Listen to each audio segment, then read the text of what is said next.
Project location po, Barangay Atilano Ricardo, Crossing, Bagak, Bataan. At ito nga po ang kauna-unahan naming building project na nagawa. Bagamat wala po ang presensya ng sinumang professional, gaya ng architect o engineer, ay nagawa pa din po namin na matapos ang project na ito. Mula sa pagbasa ng plano hanggang sa pag-execute ay ako lamang po at si Wilmer Estrada ang nangasiwa nito. Gayunpaman, hindi ko po kayo pinapayuhan na huwag sumangguni sa profesional. Mas mainam po na merong presensya nila lalo na sa ganitong klase ng proyekto. At ito nga po ay may kabuang sukat na 182 square meter floor area. Ito po ay may 5 pinto, 2 sa baba at 3 naman sa taas.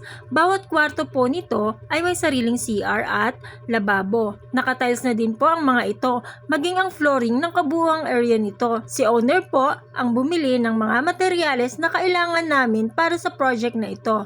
At ako nga po si Mayan Estrada ng MSJ Construction Services, your friendly home builder.